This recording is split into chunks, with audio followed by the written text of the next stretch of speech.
사랑과 자비가 풍성하신 우리 아버지 하나님, 저희들을 영원한 멸망의 형벌에서 건져주시고 하나님의 자녀와 일꾼 삼아 주신 은혜를 감사드립니다. 구원하여 주실 뿐만 아니라 주의 몸된 교회 안에 귀한 지체로 삼아 주시고 영육간에 필요한 양식으로 먹이심을 믿고 감사드립니다. 오늘 주일을 맞이하여서 또 각 처에서 주님을 섬기고 살아가던 형제 자매님들 한자리에 모아주신 은혜도 감사를 드립니다.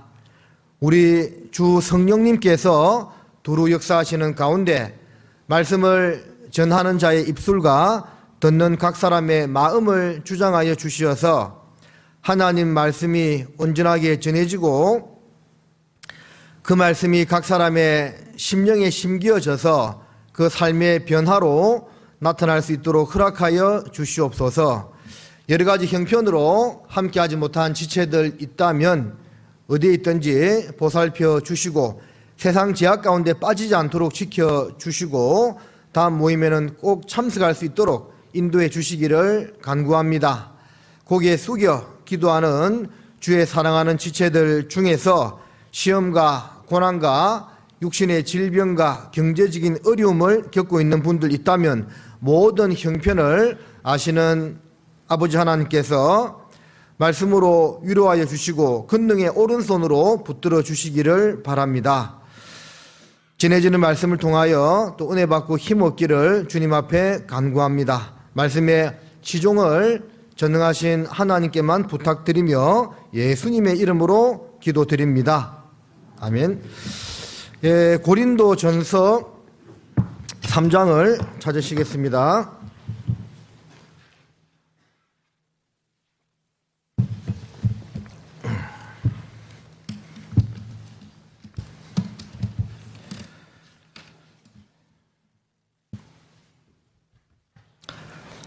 (3장) 10절과 11절 우리 잘 아는 성경 구절인데요.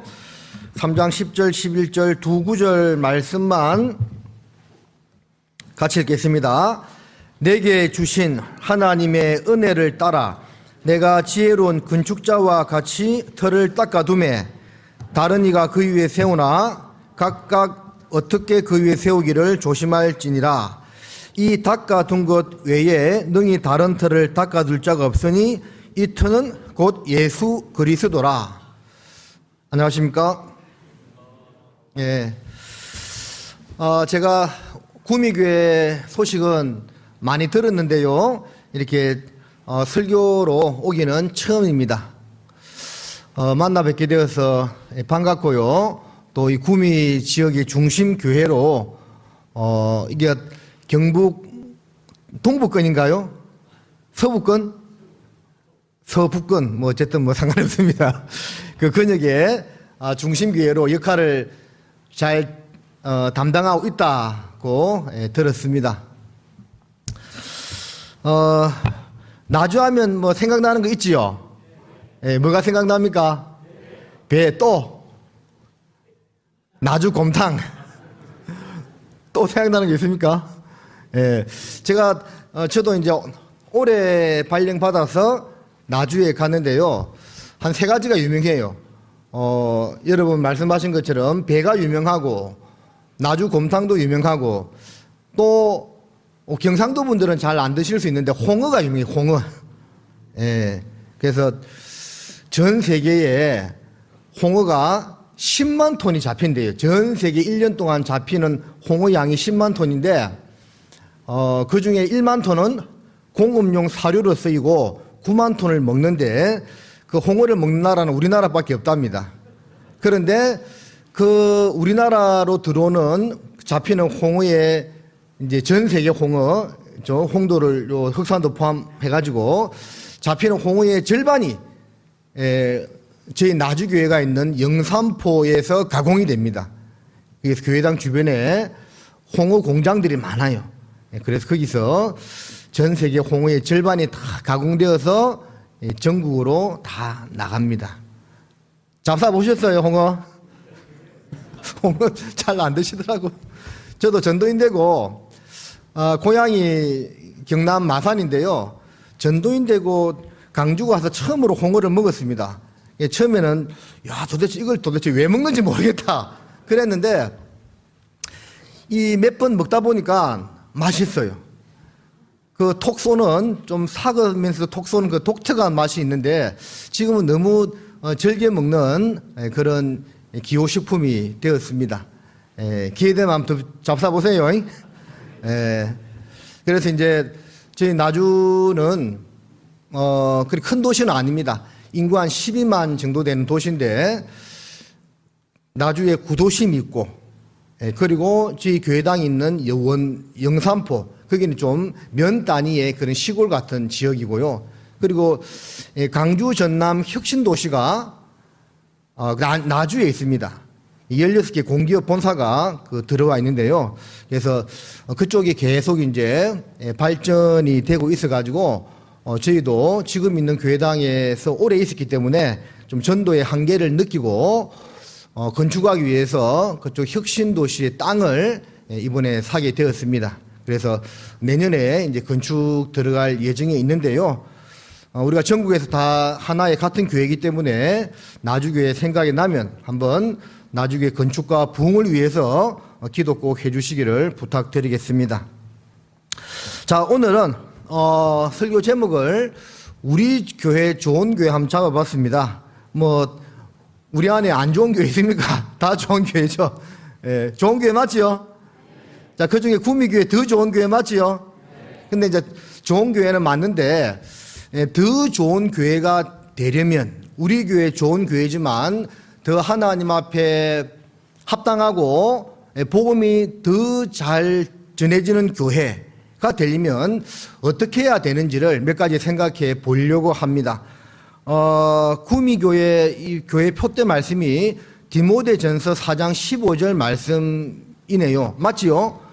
이 모든 일에 전심 전력하여 너의 진보를 모든 사람에게 나타나게 하라. 맞습니다.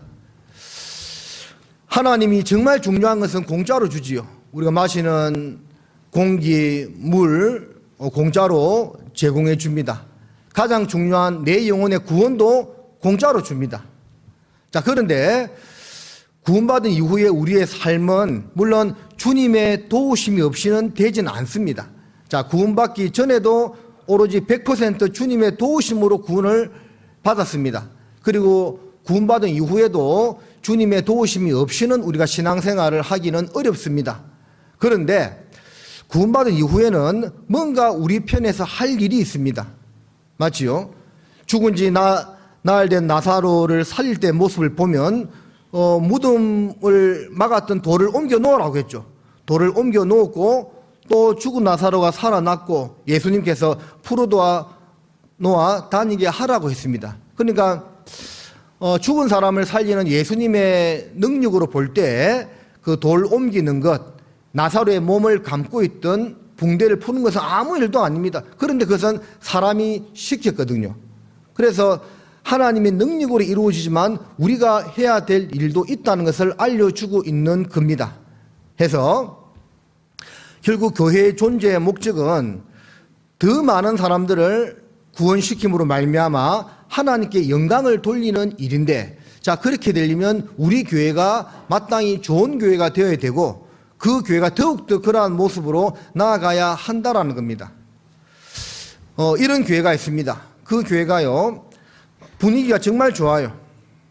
반갑게 인사하고 또 주일날도 일찍 돌아가지 않고 늦게 남아서 식사도 하고 운동도 하고 또 목사님이 또 멀리 나갔다가 설교 들어오면 임원들이 남아서 다 기다리고 같이 또 교제하고 그런 아주 정말 분위기가 좋은 교회가 있습니다. 그런데 전도는 안 돼요. 우리끼리는 정말 즐거운데 전도가 안 된다네. 그럼 이 교회는 좋은 교회입니까? 안 좋은 교회입니까? 말 못하겠지요. 안 좋은 교회라고 보기는 어렵습니다. 그런데 하나님 보실 때 정말 좋은 교회인지는 생각해 봐야 됩니다. 교회 분위기가 좋아야 되는 것은 맞습니다. 맞죠? 예. 그런데 결과적으로는 그런 과정을 통해서 새로운 사람들이 구원을 받고 또 신앙이 연약한 사람들이 든든히 서나가는 그런 모습이 나타나야 되거든요.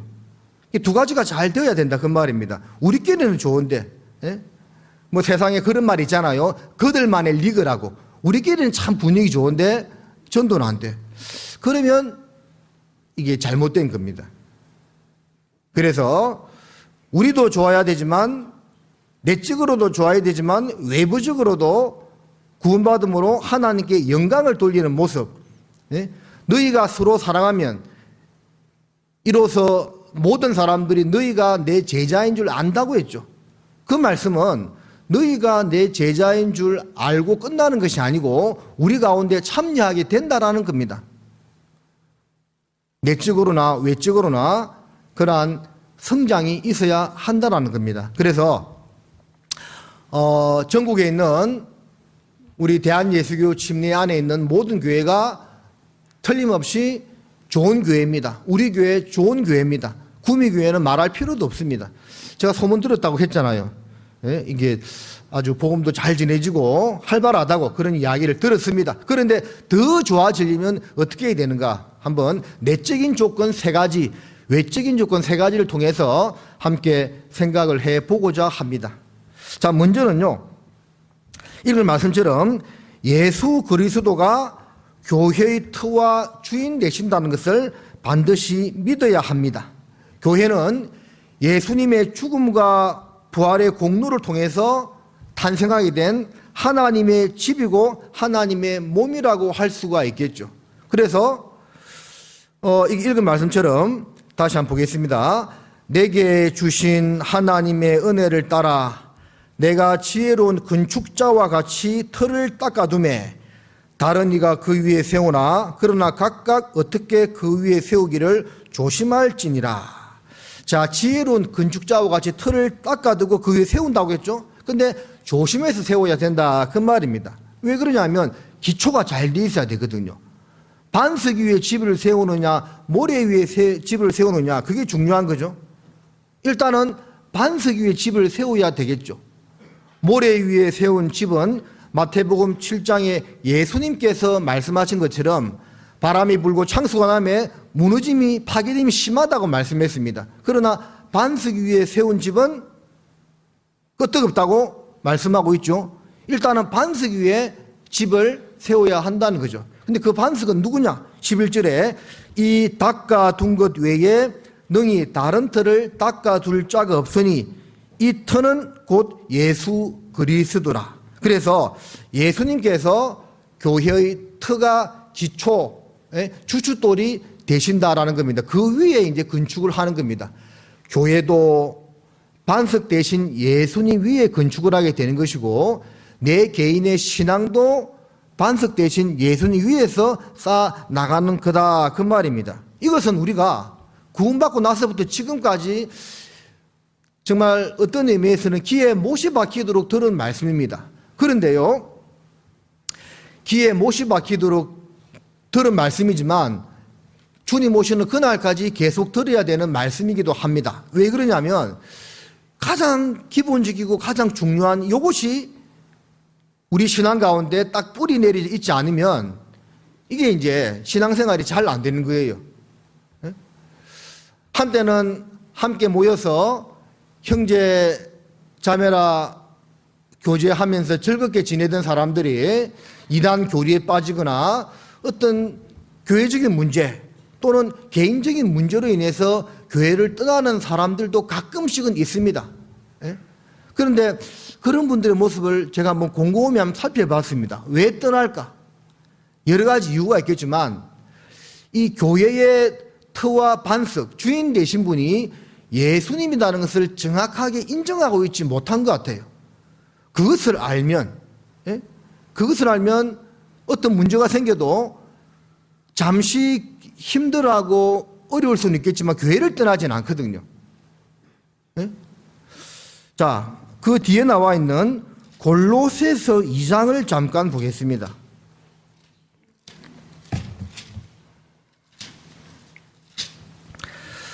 골로새서 2장 6절과 7절 말씀입니다. 제가 읽어드리겠습니다. 그러므로 너희도 그리스도 예수를 주로 받았으니 그 안에서 행하되. 자, 여기서 주라는 것은 우리 잘 알고 있는 것처럼 주인이란 말이죠.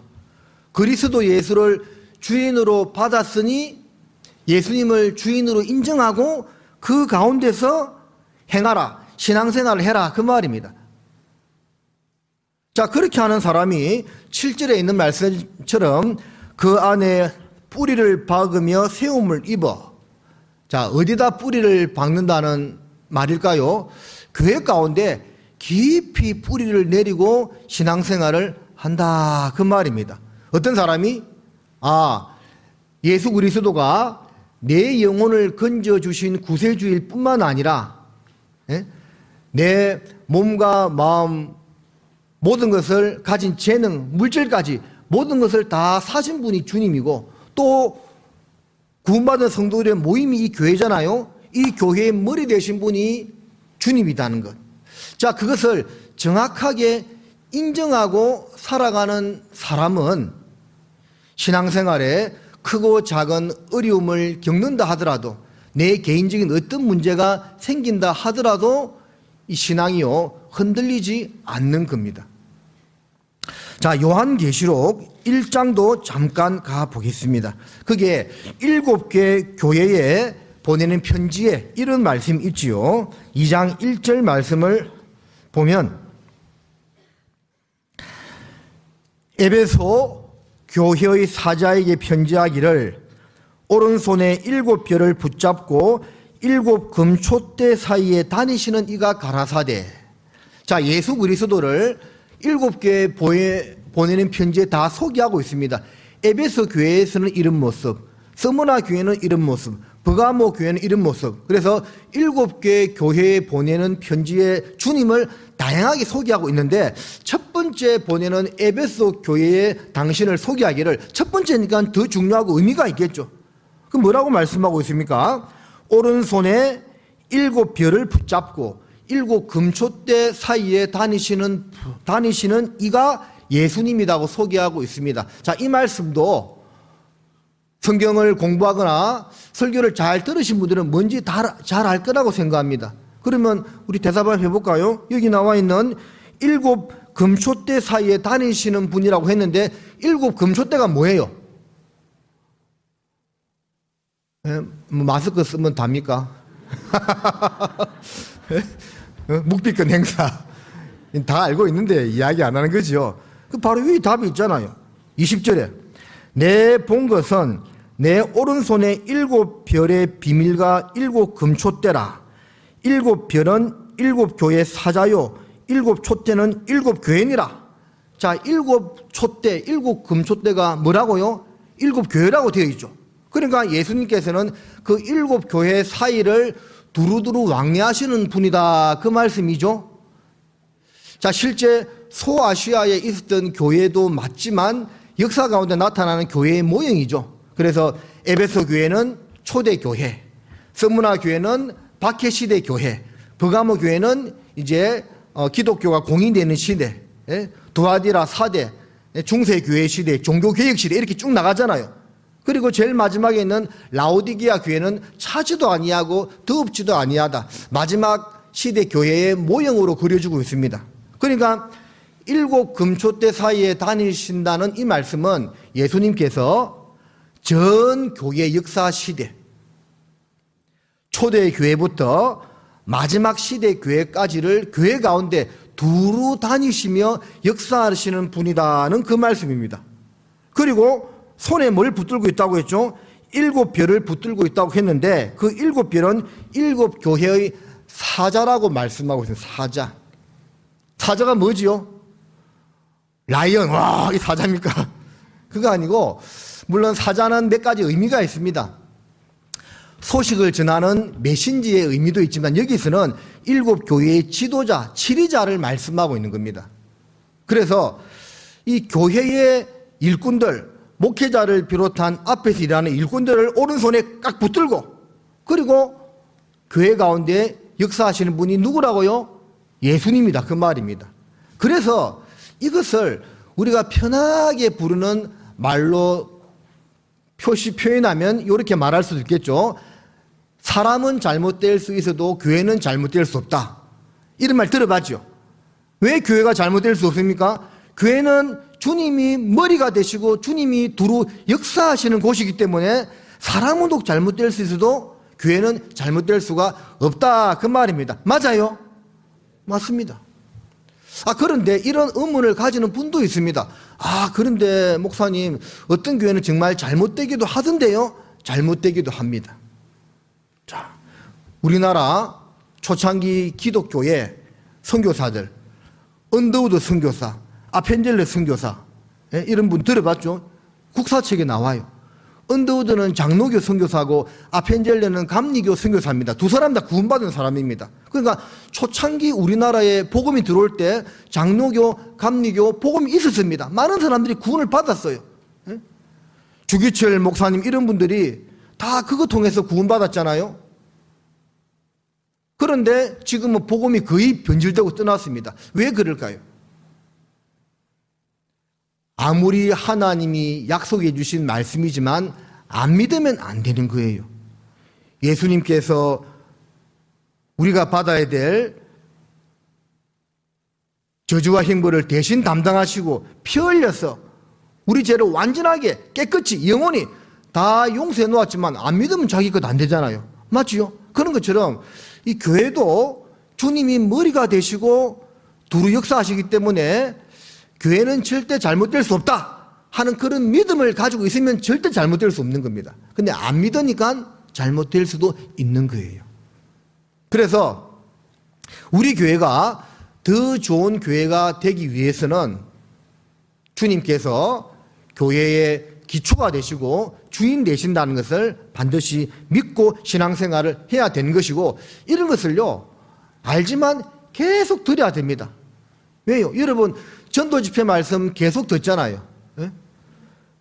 보통 임원들 같은 경우에는 성경 강의회를 1년에 한 10번씩 듣지 않나요? 대집회 듣지요, 뭐 구역집회 듣지요, 또 개인적으로 또 전도한다고 비디오 돌리죠. 그러면 보통 정상적으로 신앙생활을 하는 분들은 1년에 성경 강의회를 뭐 10번에서 뭐 20번 듣기도 할 겁니다. 다 아는 말씀이잖아요. 구원받을 때 정확하게 믿고 깨달은 다 아는 말씀이거든요. 근데 왜 계속 듣습니까? 들어야 돼요. 복음의 말씀, 전도집회 말씀을 계속 들으면서 에베소서 3장 19절 이하에 있는 말씀처럼 예수 그리스도의 그 사랑의 넓이와 길이와 높이와 깊이를 더욱더 깨달아가는 겁니다. 그런 것처럼 이 교회의 주인 되신다는 이 말씀도 우리가 알지만 계속적으로 들을 필요가 있는 겁니다. 자, 수년 전에 이런 사건이 있었어요. 40대 남자가요 자기 친아버지를 살해한 사건이 있었습니다. 왜 살해했냐고 들어보니까 살고 있는 여자하고 헤어지라고. 예? 아버지가 볼 때 이제 뭔가 며느리로서 마음에 안 들었거나 뭐 문제가 있었겠죠. 헤어지라고 몇 번 막 잔소리했다고 막 욱해가지고 자기 아버지를 죽여버린 겁니다. 이 끔찍한 사건이죠. 그런데 요즘은 이런 일들이요 빈번하게 일어나. 자, 그러면 이런 사건을 볼 때 우리는 그 아들만, 살인자만 쳐 죽일 놈이라고 막 생각하는 경우도 있거든요. 근데 죄송하지만 부모에게도 책임이 있다고 생각합니다. 왜 그러냐면 그 부모가 어렸을 때부터 그 아들에게, 그 자녀들에게 근본이 무엇인지, 부모의 은혜가 무엇인지를 계속적으로 가르쳤다고 생각해 봐요. 그럼 그렇게 되었을까요? 그렇게 되지 않았을 겁니다. 신명기 6장에 보면 이스라엘의 세마가 나오죠. 우리 하나님 여호와는 오직 하나이신 여호와시니 너는 마음을 다하고 힘을 다하고 뜻과 정성을 다하여 여호와를 사랑하고 섬기라. 세마 나오잖아요. 거기 보면 신명기 6장 그 7절에 보면 뭐라 되어 있냐면 이것을 내 자녀에게 부지런히 가르치며 그렇게 되어 있습니다. 하나님 한 분밖에 없는 절대자고 창조주고 유일신이기 때문에 그분만 사랑하고 그분만 섬기라는 그 말씀을요 자녀들에게 한 번 가르치고 끝내라는 것이 아니고 부지런히 가르치라고 되어 있거든요. 여러분, 자녀 교육도 마찬가지라고 생각합니다. 어떤 분은 이렇게 이야기합니다. 애들요, 저 때는 다 그래요.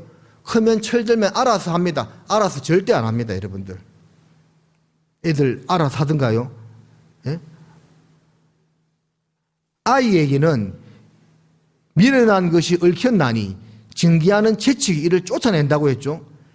아이들은요, 요즘 뭐 체벌 못하게 해서 애들도 이제 부모가 마음대로 때릴 수 없는 시대이긴 하지만요, 성경은 말씀하고 있습니다. 체벌해라고. 죽지 않을 만큼 때리라고. 그리고 부지런히 가르치라고 말씀하고 있습니다. 하나님이 누군지, 예수님이 누군지, 교회가 뭔지를 자녀들에게도 부지런히 가르쳐야 된다는 거죠. 한 번 가르치고 알아듣습니까? 알아듣지 않습니다. 한 번 가르치고 될 것 같으면 왜 성경 말씀에 부지런히 가르치라며 말씀하고 있겠습니까? 계속 가르쳐야만 되는 겁니다. 우리는 계속 또 배워야 됩니다. 가르치고 배우고 이 활동을 주님 오시는 그날까지 계속 하다가 주님을 만나게 되는 겁니다. 왜 그렇게 해야 되느냐 하면 사람은 망각의 존재이기 때문에 그래 잊어버립니다. 여러분, 신명기를 보면 죄송합니다. 사사기를 보면 이런 가정을 돌아요. 범죄하죠. 그러면 하나님께서 이민족을 들어서 징계합니다. 그제서야 돌이키고 회개하죠. 그러면 하나님께서 사사들을 보내어서 구원해 줍니다. 그런데 또 망각을 해요. 재범죄합니다. 징계, 회개, 구원, 망각, 재범죄, 징계, 회개고 요 과정을요 340년간 계속 반복해요. 그래서 사사들을 통해서 구원해 주면 잠깐 정신 차렸다가 한 40년 지나면 또 잊어버리고 또 불순종해. 또 징계하고 이것을 계속 반복하고 있는 겁니다. 왜 그럴까요? 잊어버리기 때문에 그래요. 잊어버리기 때문에. 사람은 망각하는 존재라니까요. 그래서 중요한 것들은 계속적으로 반복해서 우리가 배워야 되는 겁니다. 신명기 32장을 보겠습니다.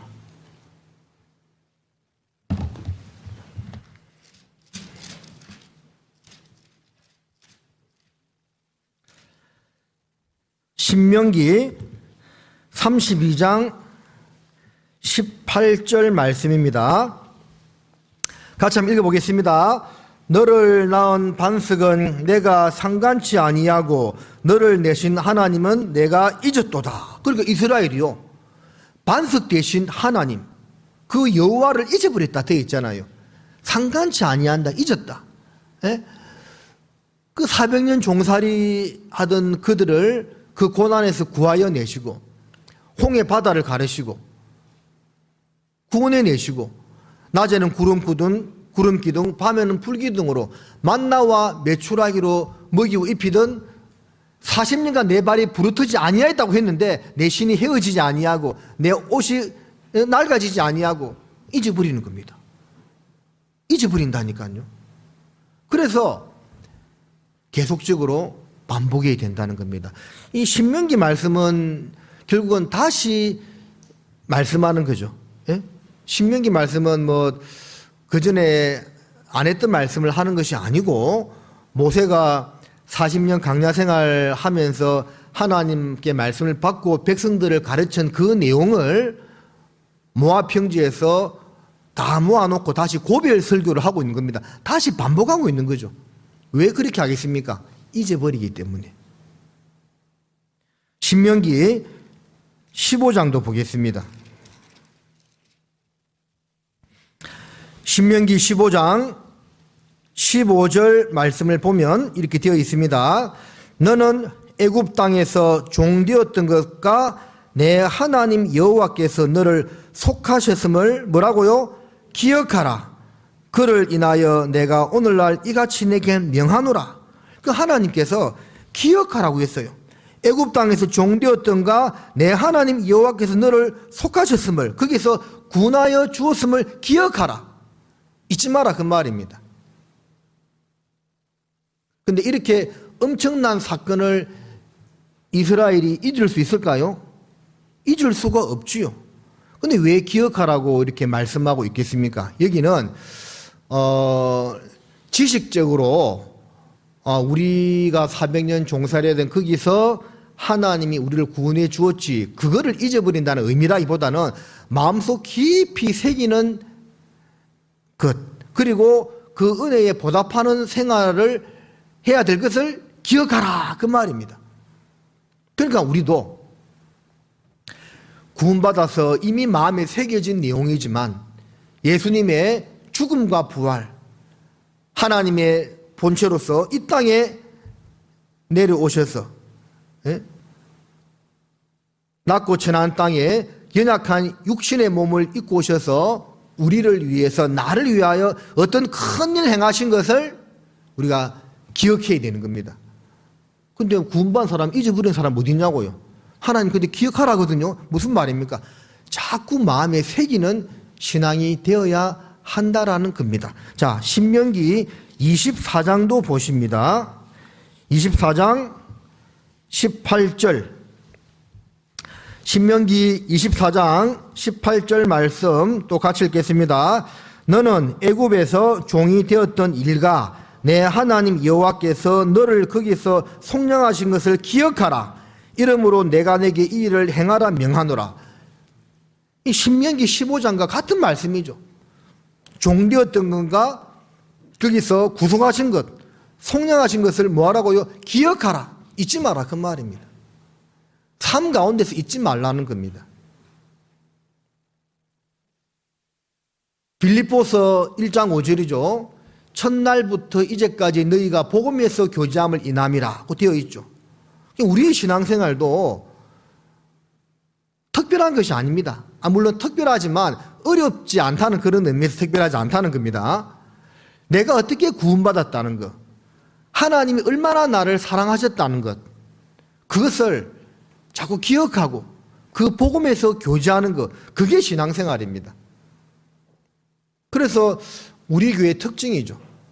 영혼을 건지는 일을 가장 중요하게 생각하고 모든 일이 복음 전하는 것에 초점이 맞추어져 있지요.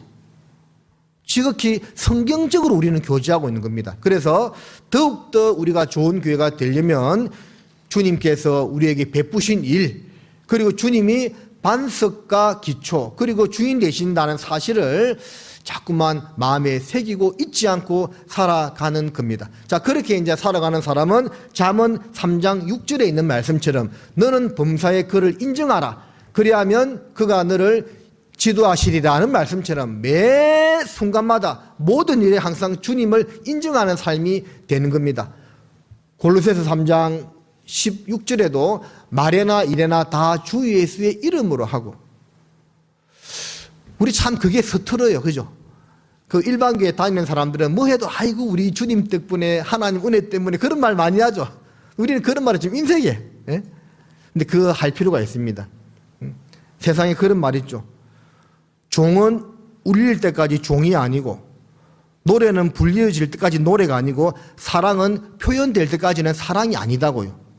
우리도 주님을 사랑한다, 주님 은혜입니다, 이것을요, 물론 마음에 없는 것을 입으로만 하면 안 되겠지만 우리 마음에 있잖아요. 있는데 입으로 표현하는 것을 좀 이렇게 잘 못해. 예? 특히 경상도 사람들은 그러지요. 구미는 안 그런가요? 예? 예? 경남 남자들은 왔다 밥 주라, 아는 차차 뭐 이렇게. 예? 어르신도 그랬습니다, 실제로. 요즘은 그러진 않은데 이제 주의 사랑을요 표현해야 돼. 예? 내가 너를 사랑하노라, 예? 나의 사랑하는 자여, 이런 표현들이 성경에 얼마나 많습니까? 그래서 우리도 모든 일에 주님을 인정하고 입으로도 표현하는 삶이 되었을 때 더 하나님 보실 때 좋은 교회가 된다고 믿습니다.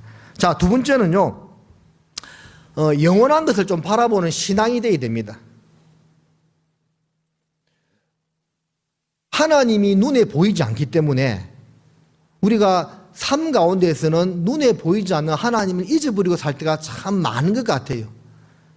요즘 그래서 우리 형제 자매들 사이에서 유행하는 말이 코람데오라는 말이잖아요. 하나님 앞에서 신전의식, 항상 보이지 않지만 하나님이 내 안에 계시고 우리 교회 가운데 계시고 둘이 역사하신다는 것, 그것을 항상 믿고 인정하고 사는 게 중요합니다. 그리고 눈에 보이는 것보다 보이지 않는 것이 더 소중하다는 것을 바라보는 신앙이 점점 더 되어야 돼요. 그걸 좀 생각해야 됩니다. 왜 그러냐면 우리도 이 세상에서 얽힌 일들이 너무 많아. 직장생활, 가정생활, 기타 사회생활, 이 눈에 보이는 활동들이 너무 많기 때문에 그런 데만 푹 젖어 있다 보면 이 눈에 보이지 않는 영원한 것을 바라보는 마음이 점점 줄어들어요. 예? 당연히 이제 천국에 들어갈 거지만 그것을 바라보고 그날의 가까움을 볼수록 더욱더 그것을 바라보고 소망이 점점 커져야 되는데 이 가면 갈수록 세상이 너무 살기도 좋아지고 이 마지막 시대라고 하지만 우리 시대만큼 살기 좋은 시대가 없어요. 여러분들 알고 있죠? 여러분 지금 먹고 있는 것이 조선시대 왕들보다 더 잘 먹어요. 조선시대 왕들은 뭐 권력만 있었다는 뿐이지 우리가 먹는 이런 거 못 먹었습니다. 우리만큼 잘 사는 시대가 없어요. 에? 얼마나 좋은 환경에 살고 있습니까? 이런 시대가 없다니까요. 그러니까 우리도 그거 보니까 아이고 세상이 좋은 거예요. 응? 망할 때가 다 됐다고는 하지만 세상이 너무 좋아요. 에? 천국 소망을 바라보고 가야 되는데 그 생각을 평상시에 별로 안 하고 살 수 있습니다. 그래서 좀 영원한 것을 자꾸 좀 생각할 필요가 있습니다. 예수님께서 너희 보물을 하늘에 쌓아두라고 했죠. 그런 좀 신앙이 점점 더 되어야 한다는 겁니다. 우리 성경 강연회 때 많이 듣지만 눈에 보이는 것과 눈에 보이지 않는 것이 몇 프로라고 하지요? 또 묵비권 행사하시네 또. 눈에 보이지 않는 것이 이 우주 만물 물질계의 몇 프로 차지한다고요? 78%. 보이는 것은 22%. 사람의 몸도 있잖아요. 몸에 있는 지방이 다 녹아버리면 지방이 녹으면 물이 되죠. 그렇게 되었을 때 몸에 있는 물과 나머지 비율도요 78대 20입니다.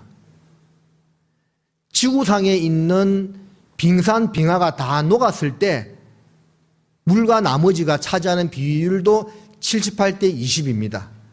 우리 초등학교 산수 시간에 정사각형 안에 내접하는 원 이런 거 그린 거 그려놓고 면적 구하는 거 했던 기억나지요?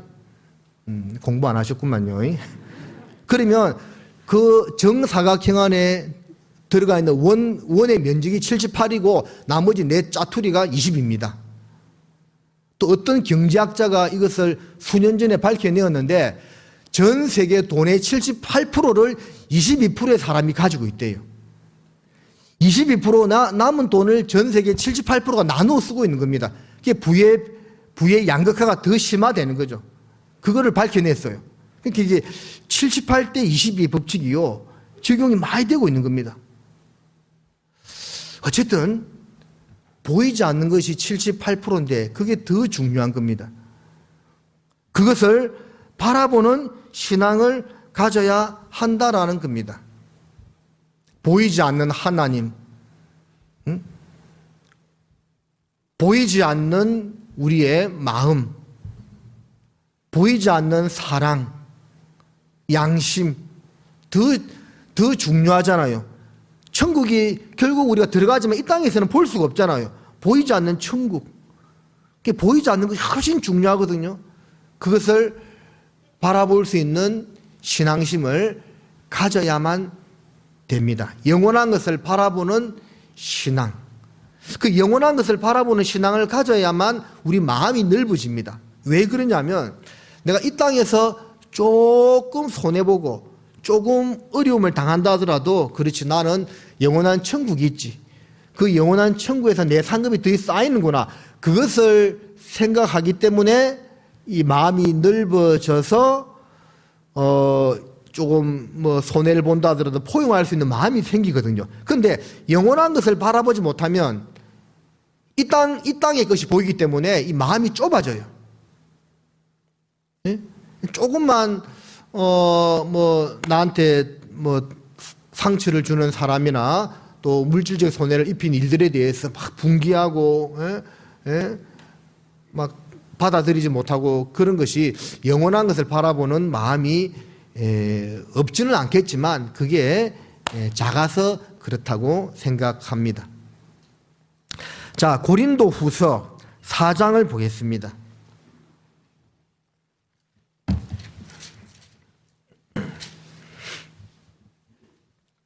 4장 17절, 18절 말씀 같이 읽겠습니다. 우리의 잠시 받는 환난에 경한 것이 지극히 크고 영원한 영광에 중한 것을 우리에게 이루게 함이니 우리의 돌아보는 것은 보이는 것이 아니요 보이지 않는 것이니 보이는 것은 잠깐이요 보이지 않는 것은 영원함이니라. 그죠? 응? 이 땅에서 받는 환난에 경한 것이 지극히 크고 영원한 영광에 중한 것을 우리에게 이루게 한다. 그러니까 영원한 것을 바라보는 신앙은 이 땅에서 받는 환난과 어려움을 극복할 수 있다 그 말입니다. 왜? 저 나라에서 더 큰 영광과 상급이 나를 기다리고 있다는 것이 확실하기 때문에, 그 믿음이 있기 때문에, 영원한 것을 바라보는 눈이 있기 때문에 견딜 수 있는 거예요. 보이는 것은 잠깐이요 보이지 않는 것은 영원함이니라. 그 성경은 우리에게 말씀하고 있습니다. 베드로후서 3장에 있는 말씀처럼 결국 불에 타서 다 없어지잖아요. 체질이 뜨거운 불에 녹아지려니와 다 불타 없어집니다. 가끔씩 이제 설교나 뭐 이런 일 때문에 서울에 올라가서 그 서울의 그 빽빽한 그 튼튼한 고층 건물들을 볼 때 그런 생각이 듭니다. 야, 이 건물 돈으로 따지면 이게 뭐 몇백억이냐, 몇천억도 되겠죠. 그런데 이거 결국 마지막 때 불타서 다 이게 없어질 텐데, 예? 맞잖아요. 그러니까 그것을 우리에게 뭔가 하나님이 이 땅에서 허락하신 물질적인 것들, 그와 관련된 것들 결국 다 불타 없어질 텐데 영원한 것과 바꾸는 작업을 우리는 해야 한다라는 겁니다. 짐 엘리엇이 죽을 때 한 말 잘 알고 있죠. 영원한 것을 위해서 영원하지 않은 것을 버리는 자는 결코 어리석은 자가 아니다. 죽을 때 그 말 했다고 하잖아요. 맞습니다. 영원한 것을 위해서 영원하지 않은 것을 버리는 자는 어리석은 자가 아닙니다. 바보가 아니다는 거죠. 그것을 바라보는 신앙이 되어야 더 좋은 교회가 된다는 겁니다. 그리고 세 번째는 말씀에 절대 순종, 복종하는 모습이 되어야 됩니다. 특별히 복종하는 자세가 되어 있어야 됩니다. 신명기 27장을 좀 보십니다.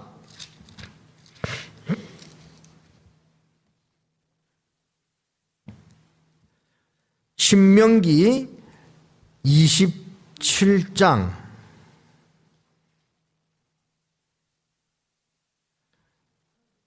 10절을 보면 신명기 27장 10절 말씀을 같이 읽겠습니다. 그런즉 내 하나님 여호와의 말씀을 복종하여 내가 오늘날 내게 명하는 그 명령과 규례를 행할지니라. 자, 하나님께서 이스라엘 백성들에게 내 하나님 여호와의 말씀을 뭐하라고요? 복종하여. 하나님 말씀에 복종해야 됩니다. 순종과 복종의 차이는 뭐 그렇게도 정의를 하지요. 하나님도 명하시고 나도 좋으면 순종인데 하나님은 명하시는데 나는 별로 아멘이 안 되지만 그래도 하나님 말씀이기 때문에 해야 한다. 이게 복종. 이게 뭐 완전한 그 용어 해석이라 보기는 어렵겠지만 그래도 좀 이해는 되지 않을까 싶어서 말씀을 드렸습니다. 그러죠. 어떤 경우에는 내 마음에 아멘이 안 될 수도 있어요. 그래서 이 순종이 안 되겠죠? 그건 복종이라도 해야 돼요. 많은 사람들이 성경 강연의 말씀 앞에 나오지만 왜 구원받지 못하느냐? 머리가 나빠서 구원받지 못하는 것이 아니지요. 자기한테 그게 공감이 안 돼. 이해가 안 돼. 자기가 살아온 과거의 경험과 자기 삶의 가치관과 뭔가 충돌이 되기 때문에 그걸 받아들이지 않으려고 하는 겁니다. 자기가 이해가 되고 공감이 되면 말씀 받아들이겠죠. 그게 안 되기 때문에 무슨 내용인지는 알아듣겠는데 마음에 받아들이지 않는 겁니다. 요즘 세상 사람들이 그렇지요. 그런 풍조가 교회 성도들에게 있을 수도 있습니다. 그 말씀이 교회에서 하고자 하는 그 모든 일들이요, 자기에게 이해가 되어야 돼. 이해가 되면 따라갑니다. 이해가 안 되면 안 따라가려고 해. 그렇게 신앙생활하면 안 돼요. 성경에 보면 순종과 복종의 그 사례들을 봤을 때 이해가 안 되는 일들이 다지요. 구약에 이제 많은 일들이 있지만 제가 한 가지 사례를 들어보면 열왕기하 4장에 보면 엘리사 시대 때 선지자 생도가 갑자기 죽었습니다. 열왕기하 4장 그 1절부터 나오죠. 그 내용이. 그래서 이제 그 아내가 이제 남편이 죽었으니까 미망인이 되었어요. 근데 그 선지자 생도가 살아있을 때 빚을 좀 졌던 모양입니다. 그 빚을 갚지 못하고 이제 갑자기 죽으니까 두 아들이 종으로 팔려가게 되었습니다. 그래서 그 선지생도 미망인이 엘리사를 찾아가서 호소합니다. 내 남편이 죽었고 이제 내 두 아들은 종으로 팔려가게 되었습니다. 내 남편이 살았을 때에 하나님을 경유한 사람이라는 것은 당신도 알지 않습니까? 그 좀 원망 어린 말로 이렇게 좀 따지죠. 예? 이게 내 남편은 게으른 사람이 아니었다는 거죠. 하나님을 경외하고 선지자 생도로서 수업도 충실하고 아주 모범적인 사람이었는데 왜 죽었냐 그 말입니다. 다 뜻이 있습니다. 그래서 엘리사가 내가 너를 위하여 무엇을 하랴? 내 집에는 한 병 기름밖에 없나이다. 그래? 그러면 너는 돌아가서 내 두 아들과 함께 밖에 나가서 빈 그릇을 많이 빌라. 그 다음에 돌아와서는 문을 닫고 한 병 남은 기름을 그 빌려온 그릇들에 부어 넣으라고 말씀하죠. 그게 힘든 일이 아닙니다. 뭐 아직 그 빈 그릇 빌려오는 것이 뭐가 힘들고 한 병 남은 기름을 그 빈 그릇에 부어 넣는 것이 뭐가 힘듭니까? 별로 힘든 일은 아닙니다. 큰 노동을 요구하는 일도 아니죠. 무거운 짐 올리고 내리는 것도 아니잖아요. 그런데 이게 이해가 안 돼. 기름은 한 병인데 그릇은 많은데 이게 나오냐고 이해가 안 되죠. 그런데 순종하잖아요. 순종하니까 기름은 한 병인데 빌려온 그릇에 다 차지요. 뭐 이런 제가 단적인 하나의 사례를 들었지만 뭐 사르밧 가부의 이야기라든지 이런 것들이 다 그런 것들입니다. 이해됩니까? 이해 안 돼요. 기름은 한 병인데 그 많은 그릇을 채우라고 하는 게 이해가 되냐고요. 상식적으로 경험적으로 불가능한 거라고요. 그런데 순종하니까 아니 복종했을지도 모릅니다. 하니까 주님의 역사가 나타나죠. 그러니까 교회가요 더 발전하고 더 성장하려면 이게 절대적으로 필요합니다. 근데 우리 시대 사람들은 자기 머리에 이해가 안 되면 마음에 공감이 안 되면 안 하려고 해. 세상 사람들이 그렇거든요. 우리 교회 안에서는 성도님들은 그러면 안 됩니다. 그렇게 되는 일도 있지만 때로는 그렇게 되지 않는 일들도 있을 겁니다. 그래도 하나님은 순종하고 복종하라고 말씀하시는 이유가 그것을 통해서 주님의 역사가 나타나기 때문에 그렇습니다. 창세기 16장을 한번 찾아보겠습니다.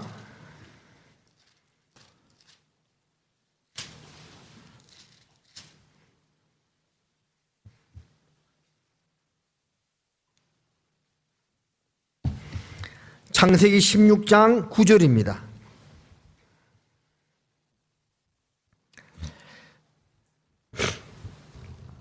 여호와의 사자가 그에게 이르되 내 여주인에게로 돌아가서 그 수하에 뭐하라고요? 복종하라. 이 하갈에게 한 말씀이죠. 이 하갈이 이제 사라가 자기를 학대하니까 도망갔습니다. 이제 내용을 보면 하나님이 아브라함에게 자녀를 생산케 할 거라고 약속을 했는데 이제 사라가 그것을 두 사람 다 못 믿었죠. 그래서 사라가 자기의 여종 하갈을 아브라함에게 붙였습니다. 그래서 아브라함이 사라의 말을 들었어요. 그리고 이제 아기가 생겼죠. 임신하니까 이제 하갈이 사라를 멸시한 겁니다.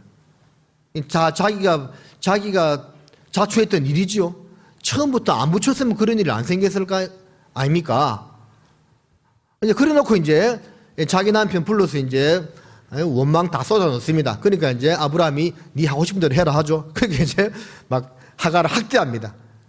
학대하니까 하갈이 이제 임신한 몸으로 도저히 여주인 사라의 학대를 못 견뎌서 도망가잖아요. 도망가는데 여호와의 사자가 나타나서 돌아가서 복종하라고 이야기하죠. 이게 어찌 보면 불합리하잖아요. 그냥 물론 뭐 하갈도 좀 여주인을 멸시한 잘못도 있지만 어쨌든 사라가 자기를 학대라는 말은요 그냥 뭐 잔소리했다는 말이 아닙니다. 학대는 아마 말로만 이렇게 했다는 것이 아니라 물리적인 제재를 가했기 때문에 학대라고 기록되어 있겠죠. 이게 자기는 부당한 처우를 받고 지금 도망간 겁니다. 그런데도 하나님은 하갈에게 네 여주인에게 돌아가서 복종하라. 그리고 내 아들도 후손이 많아질 것이다. 그런 뭐 부분적인 축복, 그런 축복을 하게 되죠. 여기서 우리가 좀 교훈받을 것이 꼭 내가 다 이해되고 합리적으로 보여야만 거기에 따라가는 것이 아닙니다. 세상 일들이 다 그렇던가요? 얼마나 불합리한 것들 많아요. 교회 안에도 때로는 뭐 교회 안에서 불합리한 것은 없다고 봅니다. 다 말씀대로 하니까. 그런데 내 개인의 신앙이 비춰봤을 때 공감되지 않고 받아들여지지 않는 그런 일들이 혹 있을 수도 있겠지요. 그래도 하나님은 우리 각자에게 말씀하십니다. 교회로 돌아가서 복종해라고. 그게 주님 뜻입니다. 그렇게 되었을 때 교회가 더욱더 부흥되고 잘 되는 겁니다. 신약의 요한복음 2장에 가나의 혼인잔치를 생각하면 저는 참 그 생각이 많이 들어요. 거기 보면 예수님이 첫 번째 이적이잖아요. 혼인잔치에 포도주가 다 떨어졌습니다. 거기에 2-3통 드는 돌 항아리 6이 놓여 있었죠. 거기에 물을 아구까지 가득 채우라. 그 다음에 연회장에게 갖다 주라고 했습니다. 연회장에게 갖다 주었더니 포도주로 바뀌었죠. 그런데 그 부분 이제 여러분 한번 자세히 읽어보면 연회장은 알지 못하되 물 떠온 하인들은 알더라. 그렇게 되어 있거든요. 그러니까 이 하인들이요 물을 뜰 당시에는 이게 포도주였습니까? 물이었습니까? 물을 떴다니까요. 바뀐 포도주를 뜬 것이 아니고 그들이 뜰 당시에는 물이었어요. 물. 근데 어느 순간 연회장에 갖다 주는 그 어느 시점에 이게 포도주로 바뀐 겁니다. 분자식으로 따지면 H2O가 C2H4O2로 바뀐 거예요. 포도주의 분자식입니다. C2H4O2. 이 바뀐 겁니다. 이게 불가능한 일이죠. 그 종들은요, 어떤 의미에서는 목숨 걸고 지금 순종하고 있는 겁니다. 그 당시에 사회적인 분위기를 봤을 때 지금 연회장이 포도주 가져오라고 하는데 물을 가져왔네? 아마 죽도록 두들겨 맞았을 겁니다. 그러니까 그 종들은 지금 목숨 걸고 순종하는 겁니다. 이게 지금 이 포도주를 안 바뀌면 자기들이 죽는 거예요. 근데 그 부분 또 보면 마리아가 이렇게 말해요. 그분이 자기 아들 예수가 너희들에게 무슨 말을 하든지 그대로 다 따라하라고 먼저 코치를 해줍니다. 저는 그 마리아의 그 말이 참 이 종들이 순종하는 데 큰 역할을 했다고 보여집니다. 내 아들이 너희들에게 무슨 말을 하거든 그대로 다 따라해라. 다 언지를 미리 준 겁니다. 종들은 그렇게 한 거죠. 자, 그걸 또 봤을 때 우리가 무엇을 좀 생각할 수가 있느냐 하면 하나님 말씀에 순종하고 복종하고 따라가는 데 있어서 먼저 구원받은 성도님들, 교회 앞선 일꾼들, 신앙이 좋은 분들의 그런 격려와 도움이 필요하다는 겁니다. 그대로 내버려 두면 안 되고. 예? 그래. 형제, 자매 좀 이렇게 마음에 문제되는 것이 있지만 그래도 우리가 교회에서 배운 것은 주님이 머리 되고 항상 우리가 순종하고 때로는 복종하고 따라 나가야 한다는 걸 배우지 않았냐? 해야 된다고. 이렇게 입에서도 좋은 교제를 해줘야 돼. 그냥 알아서 하겠지 내버려 두는 것도 좋은 모습이 아닙니다. 지혜롭게 잘 판단해야 될 부분이긴 하지만 가만히 두는 것보다는 교제해 주는 것이 낫다. 물론 잘 교제해 줘야 되는데 낫다고 생각을 합니다. 자, 에베소서 5장을 보겠습니다.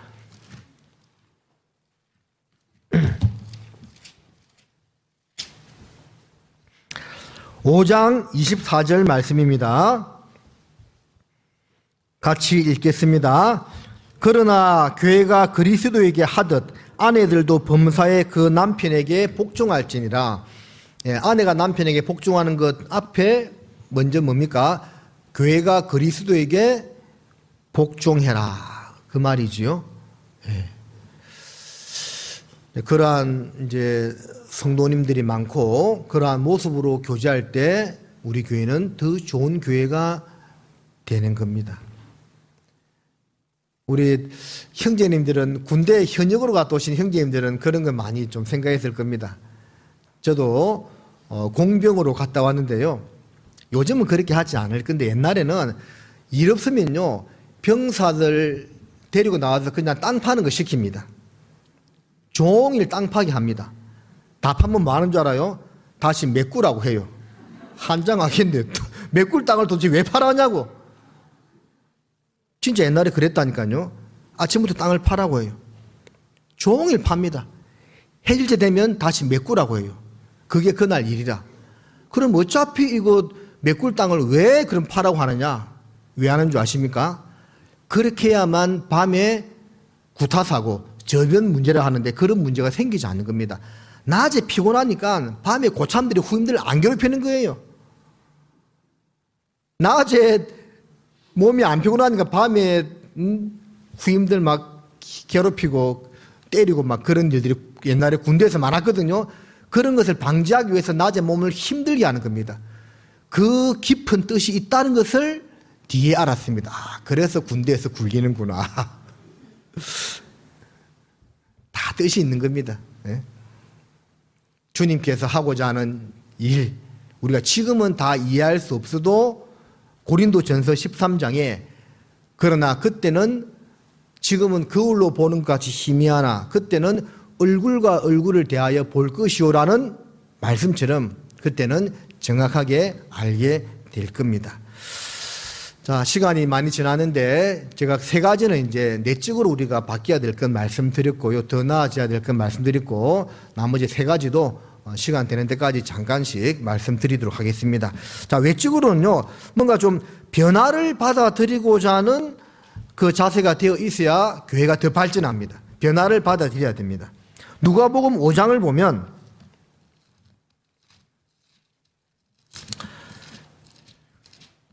누가복음 5장 37절을 보겠습니다. 누가복음 5장 37절 말씀입니다. 새 포도주를 낡은 가죽 부대에 넣는 자가 없나니 만일 그렇게 하면 새 포도주가 부대를 터뜨려 포도주가 쏟아지고 부대도 버리게 되리라. 새 포도주는 새 부대에 넣어야 할 것이니라. 묵은 것을 마시고 새 것을 원하는 자가 없나니 이는 묵은 것이 좋다 함이니라. 자, 새 포도주는 새 포도주 부대에 넣어야 됩니다. 그래야만 되지. 안 그러면 터진다고 했죠. 그런데 여기서 이제 새 포도주는 예수님의 새로운 말씀을 말씀하고 있겠죠. 그게 예수님 당시에 종교인들, 바리새인과 서기관들은 옛것을 고집하는 겁니다. 구약의 사상에만 깍 매여 있기 때문에 예수님 말씀을 받아들일 수가 없는 겁니다. 그래서 예수님께서도 그들에게 너희 속에 내 말이 거할 곳이 없도다라고 했잖아요. 구약에 하나님은 한 분밖에 없다고 했는데 예수님이 나와 아버지는 하나이니라. 하나님 내 아버지다 하니까 자기를 신성시하니까 그 구약의 율법에 깍 매여 있던 유대인들로서는 예수님 그 말씀을 받아들일 수가 없었던 겁니다. 우리가 성경 강인회 때 그 유대인들이 예수님을 배척한 것이 로마의 식민지에서 벗어나기 위한 경제적인 문제, 억압에서 벗어나기 위해서 그렇게 또 이야기하지만 더 근본적인 문제는 자기들 볼 때는 예수님이 신성모독을 한 겁니다. 하나님을 자기 친아버지로 함으로써 자기를 하나님과 동등됨으로 여김이라. 자, 거기서 도저히 받아들일 수 없었던 거죠, 유대인들은. 그러나 구약 성경을 더 자세히 봤더라면 이미 하나님이 사람의 모습으로 올 것이 예언되어 있잖아요. 미가서 5장 2절에, 이사야 7장 14절에, 9장 6절에 아기 예수님 탄생에 대해서 예언하고 있잖아요. 받아들였을 텐데 받아들이지 못했던 겁니다. 결국 예수님을 배척한 거죠.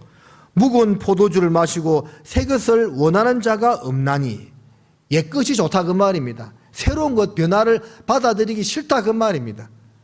그래서 발전이 없는 거예요. 유대인들은 그래서 예수님을 받아들이지 못했고, 세상적으로도 옛것에 얽매여 있으면 그 나라는, 그 단체는 발전할 수가 없어요. 전도서 1장 4절에 이런 말씀이 있죠. 한 세대는 가고 한 세대는 오되 땅은 영원히 있도다. 바뀌는 겁니다. 물론 교회 안에서는 말씀의 기초를 두고 그 안에서 바뀌는 거죠. 그것이 이제 자연스럽게 이루어져야 한다는 겁니다. 이 세상을 보면 그런 일들이 많죠. 왜 조선이 망했습니까? 조선 망했습니다. 망하고 새로 바뀐 거죠. 일단 조선왕조 500년은 망했죠. 왜 망했느냐? 절대적으로 세국 정책 때문에 망했어요. 일본은 메이지 유신을 통해서 서양 문물을 받아들이고 빨리 개혁했는데 조선은 옛것이 좋은 것이요, 안 받아들이는 겁니다. 그래서 결국 망했잖아요. 일본 식민지로 들어가게 된 겁니다. 이게 사실인지 아닌지는 모르겠는데 여러분 더 잘 알 수 있겠네요. 원래 경부고속도로가 상주로 지나가게 되었다며요. 맞아요? 아닌가? 저는 그렇게 들었습니다. 근데 상주의 양반들 어른들이 아니 감히 이 양반 동네에 못 지나간다 해가지고 방향을 틀어버렸잖아요. 상주가. 그래서 발전을 못한 겁니다. 상주교회 식구들한테는 이야기하지 마세요.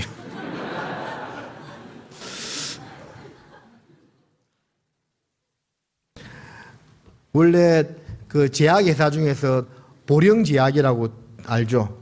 그 보령제약이 보령시의 제약회사를 만들려고 했대요. 근데 보령시의 유지들이 그런 거 절대 우리 지에 들어오면 안 된다고 막 결사 반대를 했대요. 그래가지고 보령제약이 경기도로 갔잖아요. 이름은 보령제약인데 보령시에 없습니다. 지금 후회하잖아요. 아이고 그 제약회사 하나 유치했으면 들어오는 세금부터 해가지고 직장 문제도 해결하고 얼마나 좋은 것이 많았을 텐데 그 변화를 받아들이기 싫은 거예요. 그래서 이 변화를 우리가 받아들여야 됩니다. 역대상을 보겠습니다. 역대상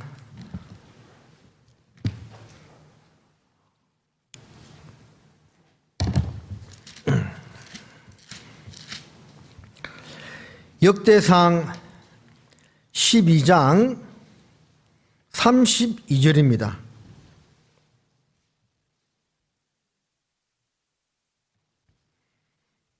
역대상 12장 32절을 우리 같이 한번 읽겠습니다. 이사갈 자손 중에서 시세를 알고 이스라엘이 마땅히 행할 것을 아는 두목이 200명이니 저희는 그 모든 형제를 가느라는 자며. 자, 이 이제 역대상 12장 내용은 무엇이냐면 다윗을 도운 용사들에 대한 말씀입니다. 근데 이때 보면 아직까지도 사울이 왕이었어요. 그런데 이제 사울에게서는 사람들이 점점점 떠나고 다윗에게로 모여드는 겁니다. 아직 왕은 사울인데 그 왜 그러냐? 다시 보면 이사갈 자손 중에서 뭘 알고요? 시세를 알고. 자, 시세가 무슨 뜻이냐? 시대의 흐름이다 그 말입니다.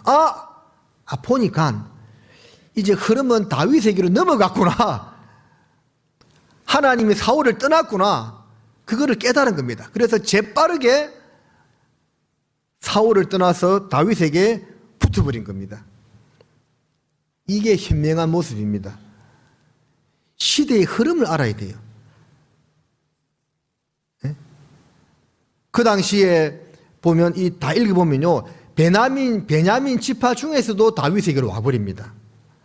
사울이 베냐민 지파잖아요. 근데도 보니까 지금 왕은 이제 보니까 아닌 것 같아. 정치하는 거나 하나님을 섬기는 거나 백성들을 다스리는 거 보니까 아닌 것 같아. 근데 다윗이란 신성이 떠오르네. 가는 데마다 승리하고 많은 고난은 받지만 다윗을 통해서 많은 역사가 일어나네. 근데 시대의 흐름은 다윗이구나. 하나님이 다윗에게 역사하는구나. 다윗을 옮겨버리잖아요. 이게 현명한 거라니까요. 그래서 변화를 받아들여야 됩니다. 성경 강의는 안 보세요. 옛날에 OHP 필름 띄우고 하던 거 기억납니까? 그때 구원받으신 분도 있죠? 다 그 이후에 구원받으셨나? 신문자를 OHP로 해서 띄워서 보여준 거 옛날에 보고 했잖아요. 있지요? 그거 지금도 하면 좋겠어요? 지금도 그렇게 집회하면 사람들 오겠냐고요? 원래 오겠죠. 정말 진리를 찾고자 하는 사람은 OHP가 아니라 성경 말씀만 가지고 전해도 듣겠지만 대부분 안 올 겁니다. 무슨 말이냐? 전하는 복음의 메시지는 똑같지만 하나님 살아계신 것을 증거하고 우리가 죄인인 것을 말씀하고 복음을 푸는 그것은 변하지 않습니다. 그러나 그것을 전하기 위한 수단은 방법은 얼마나 지금 다양해졌습니까? 그런데 옛것이 좋은 것이 하면서 아직도 OHP 띄우고 하는 전도인이 있다면 말씀 듣겠냐고요? 안 듣겠지요? 이렇게 바뀌어야 돼요. 한 세대는 가고 한 세대는 온다는 말씀처럼 말씀을 중심으로 해가지고 변화를 두려워하면 안 됩니다. 교회도 새로운 일꾼들이 많이 나타나서 또 새롭게 일을 하고 그것을 자연스럽게 받아들여야 한다라는 겁니다. 자, 그리고 조금 더 생각해 보면 사무엘상 2장을 보겠습니다. 사무엘상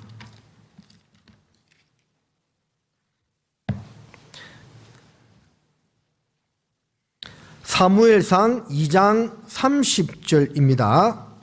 제가 읽어드리겠습니다. 그러므로 이스라엘의 하나님 나 여호와가 말하노라. 내가 전에 내 집과 내 조상의 집이 내 앞에 영영히 행하리라 하였으나 이제 나 여호와가 말하노니 결단코 그렇게 아니하리라. 그 다음은 같이 읽어볼까요? 나를 존중히 여기는 자를 내가 존중히 여기고 나를 멸시하는 자를 내가 경멸히 여기리라. 하나님을 존중히 여기어야 됩니다. 그래야 존중히 여김을 받습니다. 그런데 홈리와 비느하스를 말하고 있죠.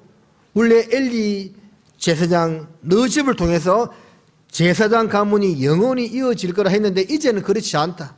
왜? 너를 비롯해가지고 내 두 아들이 나를 멸시했다, 무시했다고 말씀하고 있죠. 그래서 하나님 당신도 당신을 존중히 여기는 자를 존중히 여기고 멸시하는 자를 멸시한다고 했죠. 여러분, 하나님을 우리가 존중히 여기는 분위기가 되어야 되고, 그리고 하나님을 존중히 여기면 사람도 존중하게 되어 있습니다. 잘 아는 말씀이죠. 보는 바 그 형제를 사랑치 아니하는 자가 보지 못하는 바 하나님을 사랑할 수 없다고 했죠.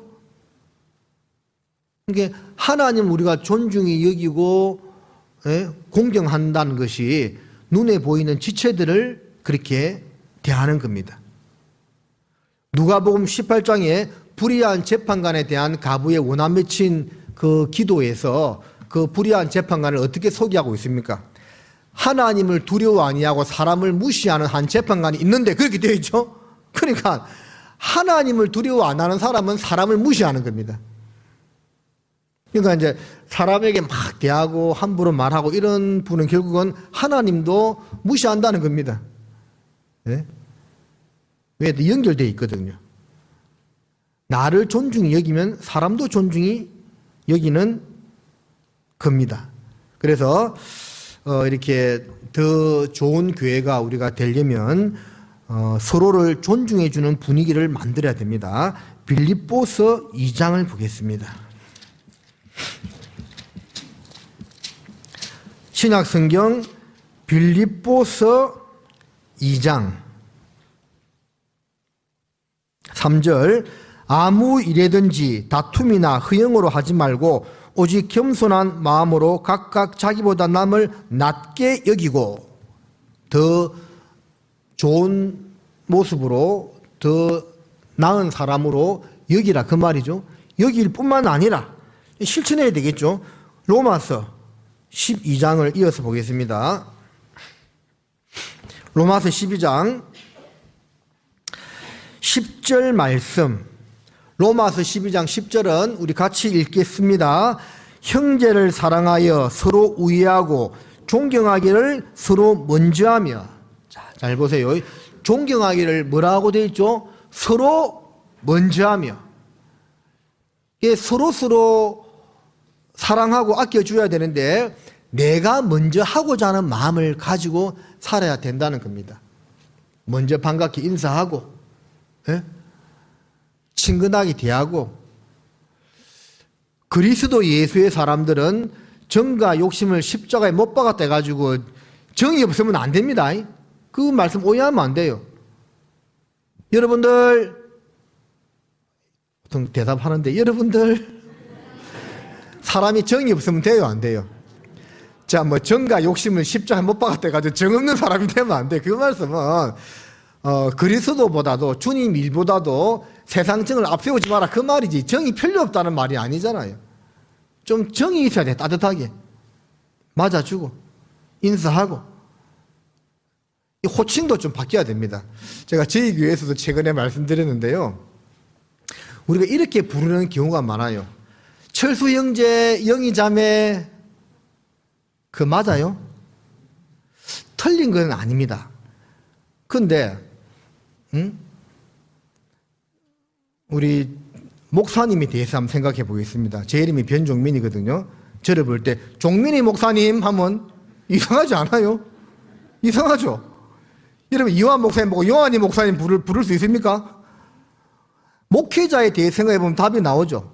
그러니까 부를 때 변종민 형제님, 김철수 형제님, 김미경 자매님, 아니면 김자매님 이렇게 부르는 것이 더 존중해 주는 것입니다.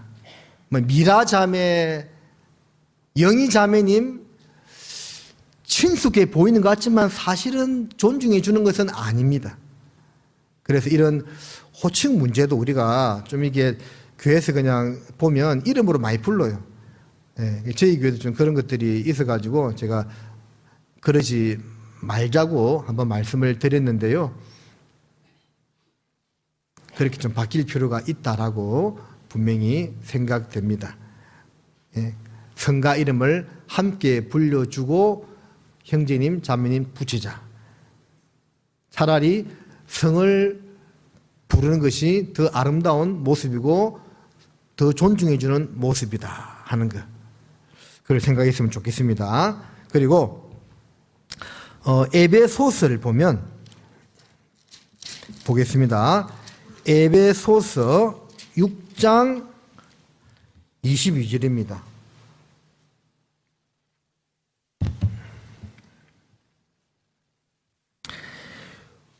우리의 사정을 알게 하고 또 너희 마음을 위로하게 하기 위하여 내가 특별히 저를 너희에게 보내었노라. 자, 이 말씀을 새 번역에서는 이렇게 기록하고 있는데, 자, 읽어드릴게요. 우리의 사정을 알리고 또 여러분의 마음을 위로하게 하려고 나는 그를 여러분에게 보냅니다. 우리의 사정을 알려서 위로하게 하려고 내가 보낸다. 두기고를 보낸다. 그 말이죠. 자, 좀 뒤로 넘어갔어요. 골로새서 4장도 잠깐 보겠습니다. 4장 7절에 두기고가 또 나오네요. 두기고가 내 사정을 다 너희에게 알게 하리니 그는 사랑을 받는 형제요 신실한 일꾼이요 주 안에서 함께 된 종이라. 내가 저를 특별히 너희에게 보낸 것은 너희로 우리 사정을 알게 하고 너희 마음을 위로하게 하려 함이라. 신실하고 사랑을 받는 형제 오네시모를 함께 보내노니 그는 너희에게서 온 사람이라. 저희가 여기 일을 다 너희에게 알게 하리라. 자, 이 말씀도 제가 새 번역으로 한번 읽어드리겠습니다. 이렇게 되어 있습니다. 내 모든 사정은 두기고가 여러분에게 알려드릴 것입니다. 그는 주님 안에서 사랑하는 형제요 신실한 일꾼이요 함께 종된 사람입니다. 내가 그를 여러분에게 보내는 것은 여러분이 우리의 사정을 알고 마음의 위로를 받게 하려는 것입니다. 그리고 사랑받는 신실한 형제인 오네시모도 같이 보냅니다. 그는 여러분의 동향인입니다. 그들이 이곳 사정을 모두 여러분에게 알려드릴 것입니다. 자, 이걸 제가 왜 이제 말씀을 읽고 또 이렇게 또 세 번역도 읽어드렸냐면, 교회가 더욱더 좋은 교회가 되려면요, 서로 존중해주는 분위기를 만들어야 되는데, 그것이 그냥 반갑게 인사만 하는 것으로 끝나서는 안 된다는 겁니다. 호칭만 높이 불러주는 것으로 끝나서는 안 되고, 이 두기고를 보내어서 사정을 알게 하고 서로 주고받으면서 위로하게 한다고 했죠. 안부를 물어야 돼, 사정을. 그래서 이렇게 교회 가운데서도 볼 때, 인사를 할 뿐만 아니라 그간 어떻게 지내셨는지, 그리고 그동안에 그 집에 뭐 이런저런 일들이 있을 수 있잖아요. 이번에 애들은 고3인데 수능은 잘 쳤는지, 지난번에 몸이 아파서 병원에 갔다는데 어떻게 뭐 별 문제는 없는지, 이렇게 안부를 물어보는 것까지 하는 것이 좋습니다. 그렇게까지 할 필요가 있어요. 다 그렇게 하고 있는 줄로 아는데 서로서로 이렇게 사정과 안부를 물어보는 모습이 되어야 됩니다. 교회 분위기가 더 좋아지려면. 근데 보면 교회 와가지고 이 교회 성도님들 수가 조금씩 많아지다 보면 거의 말 한 번도 섞지 않는 분들이 있어. 우리 청년 형제님 은장의 어머니하고 말 섞은 적 있어요? 없어. 거의 지나갈 때 인사하지 말 섞을 일이 없어. 없지요. 물론 뭐 또 교작이 좀 어색한 것도 있겠지만, 적어도 뭐 우리가 뭐 몇천 명 모이는 큰 대인 교회도 아니고 어느 정도까지는 교회 안에 내가 주일날 언제 봤을 때 내가 저분하고 말 한마디 안 한 적이 몇 달 됐다? 그건 좀 아닌 것 같아요. 그런 것을 좀 계속 좀 개선하려고 노력할 필요가 있다고 보여집니다. 이게 사도행전을 보면 사도행전 18장을 보면 이런 말씀이 있습니다. 18장 22절에 가이사라에 상륙하여 올라가 교회의 안부를 물은 후에 안디옥으로 내려가서, 이 바울이요, 선교 여행을 다니던 중에 이제 마치고 돌아오는 거죠. 가이사라에 상륙하여 올라가서 교회의 뭘 했다고요? 안부를 물었다고 되어 있죠. 그동안에 교회 별일은 없었어요. 지난번 전도 집회 했다는데 결과는 어떻습니까? 지난번 볼 때 그 형제 자매가 조금 신앙이 어려 보였는데 지금은 좀 좋아졌습니까? 이 교회 안부를 물은 겁니다. 바울이. 그냥 인사만 끝낸 것이 아니고. 또 21장도 보면 21장 7절도 보면 두로로부터 수로를 다 행하여 돌레마에 이르러 형제들에게 안부를 묻고 그들과 함께 하루를 있다가 여기서 바울이 돌레마에 이르러 가지고 형제들을 만나서 안부를 물었죠. 그동안 잘 지냈냐고요. 별일 없었냐고. 교회는 평안하냐고. 전도는 잘 되고 있냐고. 성도들의 신앙은 어떠냐고. 안부를 물은 겁니다.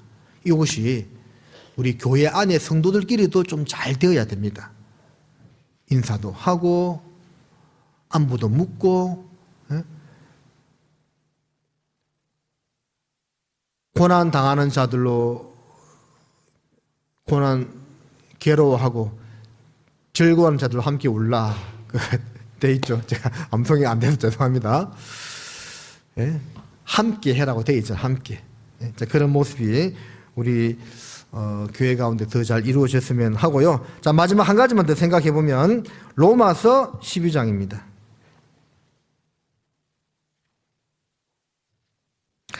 로마서 12장 13절입니다.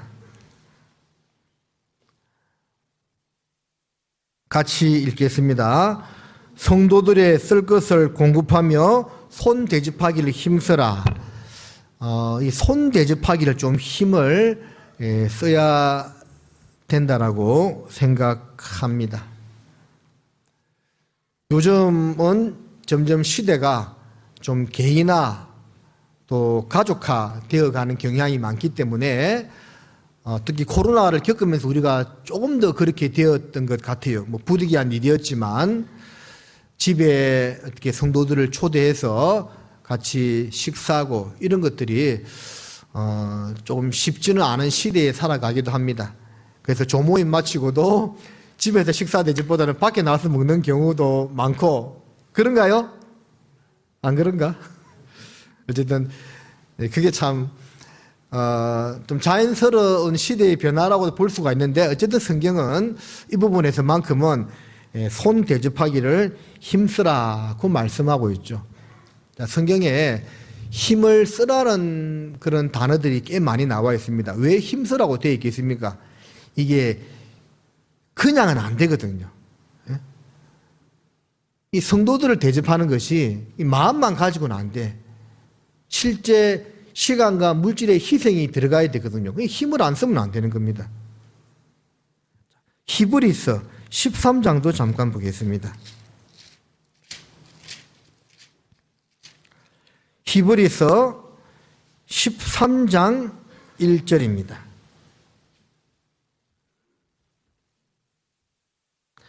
형제 사랑하기를 계속하고 손님 대접하기를 잊지 말라. 이로써 부지 중에 천사들을 대접한 이들이 있었느니라. 이 말씀에서도 손님 대접하기를 잊지 말라고 했죠. 그렇게 하다가 천사를 대접한 이도 있었다라고 성경은 말씀하고 있습니다. 그래서 우리가 세상은 가면 갈수록 더 각박해지고 더 개인주의로 더 이기적으로 바뀌지만 교회 안에서는 반대가 되어야 되겠죠. 세상의 풍조를 거스려야 됩니다. 더 우리가 손 대접하기를 힘써야 되고 또 손님 대접하기를 잊지 말아야 됩니다. 자, 손님 대접과 손 대접은 조금 뉘앙스가 틀리죠? 손님 대접은 말 그대로 손님을 대접하는 것이고 손 대접은 내 손으로 수고하여 대접해 주는 겁니다. 그것을 힘을 쓰라고 말씀하고 있어요. 사실은 뭐 어떻게 보면 뭐 가정 개방해가지고 자꾸 모이고 하는 거 번거롭잖아요. 좀 힘들고. 근데 그것도 작은 희생이거든요. 제가 예전에 지역교회 있을 때 그런 일이 있었어요. 어떤 그 갓난 아기를 둔 이제 가정이었는데 아기가 되게 까탈스러운 애가 있잖아요. 너무 잘 울고 막 이렇게 뭐 보채고 힘든 겁니다. 그래서 이 부부가 그 갓난 아기를 데리고 뭐 구역 모임에 가기가 이렇게 힘든 겁니다. 왜? 이제 막 다른 사람에게 피해를 주니까. 그래서 이제 모임을 가면 형제가 차 안에서 아기 보고 있고 자매만 가고 아니면 반대로 하고 막 이제 그렇게 했던 겁니다. 왜? 이제 본인들도 부담스럽고 또 그쪽 분들도 좀 부담스러워하는 것 같기도 하고 또 식구들에게도 피해도 주고 그렇게 이제 교제 생활을 했는데 온전한 교제가 안 되잖아요. 근데 한 이제 자매님 가정에서 괜찮다고 들어오라고 하면서 강건해서 이렇게 구역 모임할 때 집에서 이렇게 한 겁니다. 근데 아니나 다를까 그 애가 그 집 안방에서 그냥 있다가 침대에다 오바이트를 해버린 겁니다. 근데 그 주인 자매님이 괜찮다고 애기 뭐 그럴 수 있지 하면서 아무렇지도 않아서 있잖아요. 그걸 다 포용해주고 받아준 겁니다. 그때 그 젊은 가정의 마음이 그냥 팍 이렇게 녹아가지고 있잖아요. 그 다음부터 그렇게 교제 생활을 잘 했다는 것 아닙니까? 그래서 이게 손님 대접이 말이 쉽지 하기는 쉽지 막상 하기는 쉽지만도 않지만 성경에는 그걸 하라고 되어 있습니다. 힘을 쓰라고 되어 있습니다. 그렇게 했을 때 우리 교회 더 좋은 교회가 되는 겁니다. 사도행전 20장 35절에 보면 하반부에 그런 말씀이 있죠. 또 주 예수의 친히 말씀하신 바 주는 것이 받는 것보다 복이 있다 하심을 기억하여야 할지니라. 예수님이 친히 말씀했을 때 어떻게 있죠? 주는 것이 받는 것보다 복이 있다는 말씀을 바울이 밀레도에서 에베소 교회 성도들을 청하여 마지막 고비를 설교를 할 때 그 말씀을 했어요. 기억해라는 거죠. 받는 것이 주는 것이 받는 것보다 복이 있다. 우리가 그러한 삶을 살아갈 때 주님은 우리를 통해서 더 큰 역사를 이루실 거라고 생각합니다. 오늘 안 그래도 좋은 교회인데 더 좋은 교회가 되기 위한 내적인 조건 3가지, 외적인 조건 3가지를 말씀드렸는데 뭔가 좀 부족한 것 같죠? 6가지 하면. 근데 이 3가지를 잘 실천하면 플러스 1, 하나님이 전도를 더하게 하실 거라고 믿습니다. 그래서 완전한 7이 되어서 그런 교회로 주님 앞에서 신앙생활을 하다가 주님 오시는 그날 다 같이 올라가는 겁니다. 알겠지요? 기도하겠습니다. 살아계신 아버지 하나님, 오늘 우리 교회가 더욱더 주님 안에서 축복받고 성장하는 교회가 되기 위해서 어떻게 해야 되는지에 대해서 몇 가지 생각해 보았습니다. 마땅히 그러한 모습으로 성장하는 교회가 될 수 있도록 도와주시고 또 주님께서 교회를 통해서 하고자 하는 더 큰 역사를 이루어 주시기를 바랍니다. 이후의 모든 일정도 주님이 함께 해 주시기를 바라며 예수님의 이름으로 기도드립니다. 아멘.